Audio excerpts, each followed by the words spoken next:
Hello judicial service aspirants, judicial dream की concept class में आपका वेलकम है। आज हम हिंदू सक्सेशन एक्ट 1956 पढ़ेंगे। इसमें हम गिफ्ट्स और विल बाय अ हिंदू का टॉपिक पढ़ेंगे। लेक्चर शुरू करने से पहले ये एडवाइजेबल है कि आप अपने हिंदू लॉज की बेयर एक्ट अपने पास रखें।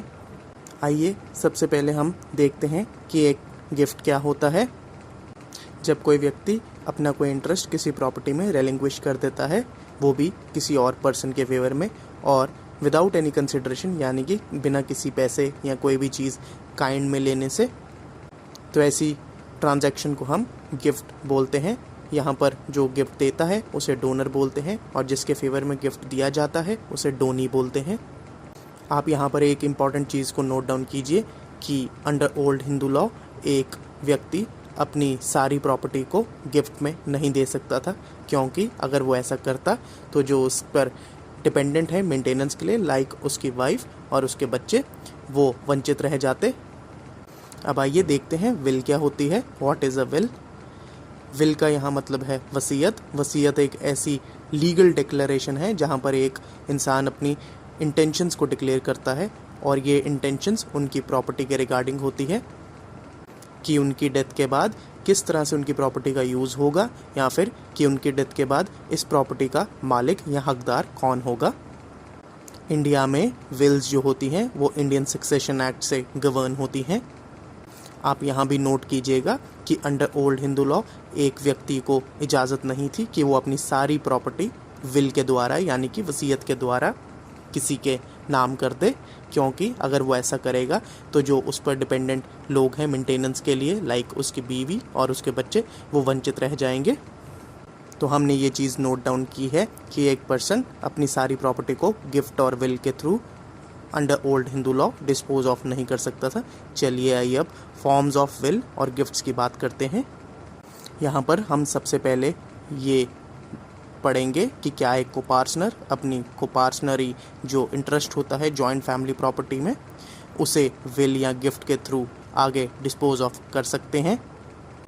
तो अभी हमने पिछली 2 स्लाइड्स में ये पढ़ा था कि एक कोपार्टनर अपनी जो सेपरेट और सेल्फ एक्वायर्ड प्रॉपर्टी होती है उसे छोड़कर किसी और भी प्रॉपर्टी को डिस्पोज ऑफ नहीं कर सकते बाय विल और गिफ्ट। तो अंडर ओल्ड हिंदू लॉ में कोपार्टनरी प्रॉपर्टी का कोई भी गिफ्ट नहीं हो सकता, ना ही विल के थ्रू उसे डिस्पोज ऑफ किया जा सकता था। हाउएवर, आप अपनी बेयर एक्ट से section 30 of Hindu succession act निकालें। आप वीडियो को पॉज करके सेक्शन 30 को एक बार रीड कीजिए।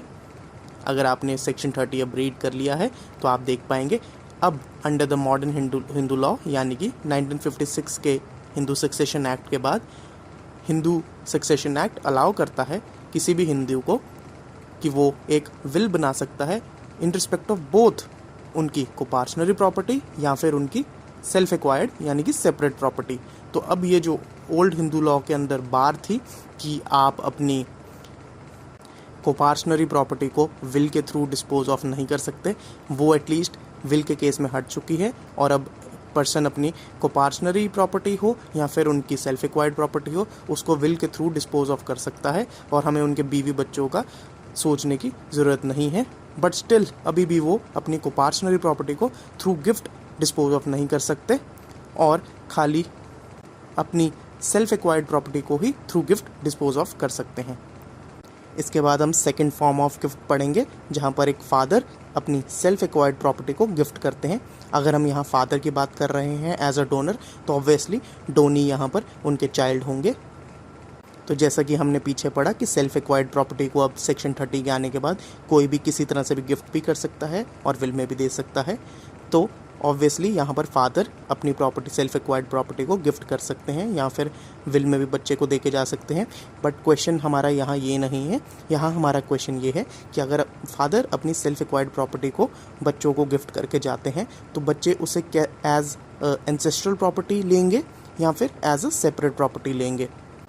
जनरल रूल ये है, जब किसी फादर की डेथ हो जाती है और वो बिना वसीयत के उनकी डेथ हुई है, तो जो बच्चे उनका शेयर लेते हैं वो एज अ एंसेस्ट्रल प्रॉपर्टी लेते हैं। पर यहाँ पर हम देखेंगे कि अगर फादर गिफ्ट करके जाते हैं यानी कि अपने जीते जी गिफ्ट करके जाते हैं प्रॉपर्टी, तो बच्चे कैसे लेंगे इस प्रॉपर्टी को जो उनकी सेल्फ एक्वायर्ड प्रॉपर्टी है।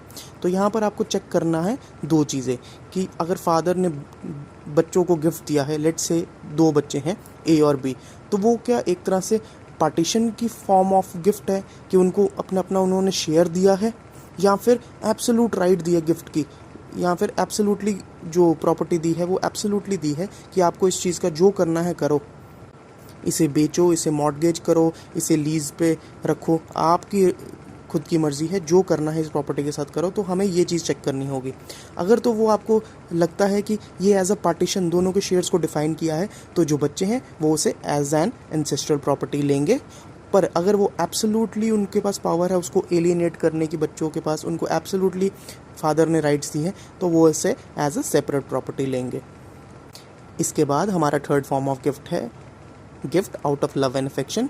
ये इस तरह का गिफ्ट कौन और किसे दे सकता है? इस तरह का गिफ्ट फादर कर्ता को पार्टनर दे सकते हैं, डॉटर को, वाइफ को, सन इन लॉ को, सन को, या डॉटर इन लॉ को, या कोई करीबी रिश्तेदारों को। ये गिफ्ट किस चीज़ का होना चाहिए? ये सिर्फ मूवेबल प्रॉपर्टी का होना चाहिए, और वो भी मूवेबल प्रॉपर्टी जो जॉइंट फैमिली प्रॉपर्टी है, और उसका भी एक छोटा हिस्सा, small portion of movable joint family property. और ऐसे गिफ्ट्स कब दिए जाते हैं? यूजुअली मैरिजेस में, मुंडन्स में, या बच्चों का बर्थ हो तब दिए जाते हैं। तो ऐसे गिफ्ट्स बिल्कुल वैलिड हैं, प्रोवाइडेड वो सिर्फ मूवेबल प्रॉपर्टी के हों और वो भी स्मॉल पोर्शन में। हाउएवर, आपके लिए जानना बड़ा इंपॉर्टेंट है, गुरु अम्मा वर्सेस मलप्पा सुप्रीम कोर्ट 1964 का ये केस है। यहाँ पर इवन इमूवेबल प्रॉपर्टी का गिफ्ट अलाउ किया था ऑनरेबल सुप्रीम कोर्ट ने, बट सिर्फ डॉटर के केस में। यहाँ पर ओनली हमने कैप्स में इसलिए लिखा है क्योंकि इसके बाद कई डिसीजन सुप्रीम कोर्ट के आए जहाँ पर सुप्रीम कोर्ट ने मूवेबल प्रॉपर्टी का जो गिफ्ट था पर किसी और के फेवर में, डॉटर के फेवर में नहीं, तो ऐसे गिफ्ट्स को इनवैलिड माना है। सिर्फ डॉटर के फेवर में कोर्ट ने गिफ्ट्स को वैलिड माना है इमूवेबल प्रॉपर्टी के। लास्टली हम एक और फॉर्म ऑफ गिफ्ट और विल देखेंगे। यहाँ पर हम गिफ्ट और विल ऑफ एंसेस्ट्रल प्रॉपर्टी की बात करेंगे कि एंसेस्ट्रल प्रॉपर्टी का गिफ्ट कौन कर सकता है। तो एंसेस्ट्रल प्रॉपर्टी का गिफ्ट कर्ता कर सकते हैं, और ये हमने जैसे पढ़ा था, ये कब कर्ता कर सकते हैं ऐसी एंसेस्ट्रल प्रॉपर्टी का गिफ्ट, यानी कि उसे एलिनेट कब कर सकते हैं? जब कोई लीगल नेसेसिटी हो, बेनिफिट टू एस्टेट हो, या फिर इंडिस्पेंसेबल ड्यूटी वो अपनी परफॉर्म कर रहे हैं। यहाँ पर आपको थोड़ा सा एक चीज़ ध्यान रखनी है, ये थोड़ा आपको डेप्थ में एक नोट प्रोवाइड कर रहे हैं कि अगर इंडिस्पेंसेबल ड्यूटी भी है कर्ता की, तो उसमें भी 2 कैटेगरीज आएंगी। इंडिस्पेंसेबल ड्यूटीज़ 2 तरह की होती है, रिलीजियस और पायस। रिलीजियस जैसे मैरिज वगैरह, और पायस जैसे गरीबों को खाना खिलाना। अगर ये रिलीजियस ड्यूटी है, कर्ता अपनी रिलीजियस ड्यूटी परफॉर्म कर रहे हैं, तो वो उनके पास वहाँ एलिनेट करने की पावर एब्सोल्यूट है, वो चाहें तो सारी प्रॉपर्टी एलिनेट करके आ सकते हैं। लेकिन अगर वो अपनी पायस ड्यूटी को परफॉर्म कर रहे हैं, तो वहाँ पर वो खाली स्मॉल पोर्शन ऑफ प्रॉपर्टी को ही एलिनेट कर सकते हैं, वहाँ पर उनकी पावर एलिनेशन की थोड़ी सी रिस्ट्रिक्ट हो जाती है। ये था आज का आपका लेक्चर गिफ्ट्स और विल बाय हिंदू पर।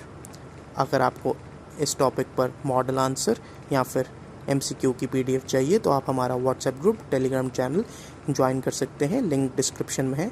और हाँ, आप हमारी मध्य प्रदेश जुडिशल सर्विसेज का जो एग्ज़ाम आ रहा है उसकी मॉक टेस्ट सीरीज़ भी ज्वाइन कर सकते हैं, उसका भी लिंक डिस्क्रिप्शन में है। आपका फर्स्ट टेस्ट 13 सितंबर 2020 को है, जो कि IPC का होगा, जिसमें हम 100 क्वेश्चंस पूछेंगे। अगर आपको ये वीडियो पसंद आई तो चैनल को सब्सक्राइब कीजिए, वीडियो को लाइक एंड शेयर कीजिए।